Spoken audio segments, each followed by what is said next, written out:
नमस्कार, दिल्ली न्यूज में आपका बहुत बहुत स्वागत है।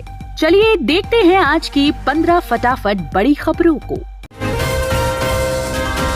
हरियाणा में सुनीता केजरीवाल संभालेंगी मोर्चा, 2 दिन करेंगी चुनाव प्रचार। दिल्ली के सीएम अरविंद केजरीवाल की पत्नी सुनीता केजरीवाल चुनावी मोर्चा संभाल लिया है। इस बार हरियाणा पर आम आदमी पार्टी की नजर है। सुनीता केजरीवाल हरियाणा में चुनाव प्रचार करेंगी। सुनीता केजरीवाल 2 दिन यानी आज और कल अंबाला, रोहतक और भिवानी में चुनावी प्रचार करेंगी। आम आदमी पार्टी ने हरियाणा के लिए चुनाव प्रचार अभियान का ऐलान कर दिया है। पार्टी के वरिष्ठ नेताओं के अलावा पंजाब के सीएम भगवंत मान और दिल्ली के सीएम अरविंद केजरीवाल की पत्नी सुनीता केजरीवाल हरियाणा में प्रचार का जिम्मा संभालेंगी। दिल्ली के तिहाड़ जेल में 700 से ज्यादा कैदी एड्स, सिफिलिस और टीबी की चपेट में। तिहाड़ की जिन जेलों में दिल्ली के मुख्यमंत्री अरविंद केजरीवाल और डिप्टी सीएम मनीष सिसोदिया समेत अन्य कैदी बंद है, उस तिहाड़ जेल में करीब 700 कैदी एड्स, सिफिलिस और टीबी जैसी बीमारी लेकर घूम रहे हैं। इन बीमारियों से संक्रमित पाए जाने वाले कैदियों में महिला कैदी भी शामिल है। सूत्रों का कहना है कि अधिकतर कैदी इन बीमारियों को बाहर से ही लेकर तिहाड़ जेल आए, लेकिन इस बात की आशंका से कतई इनकार नहीं किया जा सकता है कि कुछ कैदियों को यह बीमारी तिहाड़ जेल के अंदर भी हुई है।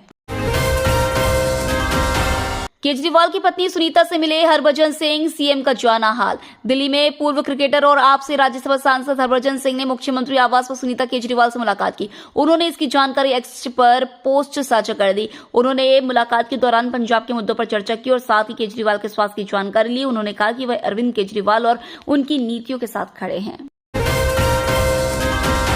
नीति आयोग की बैठक से पहले सीएम केजरीवाल के आवास पर पहुंची ममता बनर्जी।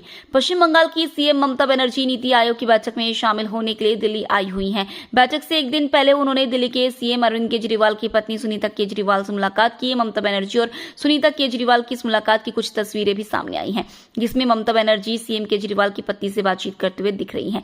बता दें कि सीएम केजरीवाल के गिरफ्तार होने के बाद पहली बार ममता बनर्जी सीएम केजरीवाल के आवास पर पहुंची और उनकी पत्नी से मुलाकात करके उनका हालचाल जाना है।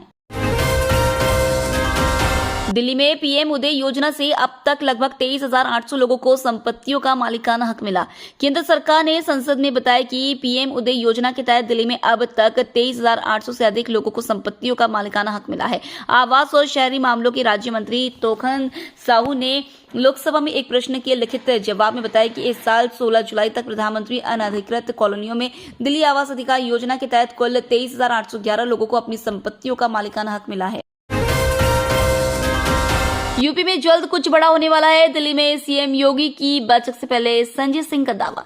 लोकसभा चुनाव में आए रिजल्ट के बाद से उत्तर प्रदेश में सियासत उफान पर है। भाजपा की अंदरूनी लड़ाई अब खुलकर सामने आ रही है। आम आदमी पार्टी के नेता और राज्यसभा सांसद संजय सिंह ने कहा कि अरविंद केजरीवाल जी पहले ही कह चुके हैं कि लोकसभा चुनाव के 2 महीने बाद ही योगी आदित्यनाथ को सीएम पद से हटा दिया जाएगा। संजय सिंह ने आगे कहा कि उत्तर प्रदेश में जो कुछ भी हो रहा है वह नरेंद्र मोदी और अमित शाह के इशारे पर चल रहा है और जल्दी योगी आदित्यनाथ जी को उनके पद से हटा दिया जाएगा। मनीष सिसोदिया और के कविता की बड़ी न्यायिक हिरासत, फिर भेजे गए jail.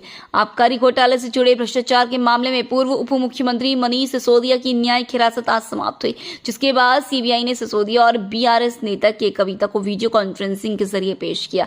Jhansi Raut revenue court ने दोनों की न्यायिक हिरासत 31 जुलाई तक बढ़ा दी। ऑनलाइन टास्क देकर ठगी करने वाले गिरोह के 2 जालसाज गिरफ्तार। दक्षिणी पश्चिम जिला पुलिस ने ऑनलाइन टास्क देकर ठगी करने वाले गिरोह के 2 आरोपितों को गिरफ्तार किया। ये तीनों गिरोह के मास्टरमाइंड को कमीशन पर बैंक खाते बेचते थे। दोनों को बेंगलुरु से पकड़ा गया है। पुलिस उपायुक्त रोहित मीना ने बताया कि जालसाजों की पहचान बेंगलुरु हरिनगर निवासी मोहम्मद अली और दीपू पी के रूप में हुई है। पुलिस ने इनसे मोबाइल और 2 सिम कार्ड बरामद किए हैं। पुलिस जांच में सामने आया कि ये दोनों संयुक्त बैंक खाते खोलते थे। कृषि मंत्री ने कहा, किसानों को दाल पैदा करने दो, हम उसे खरीदेंगे।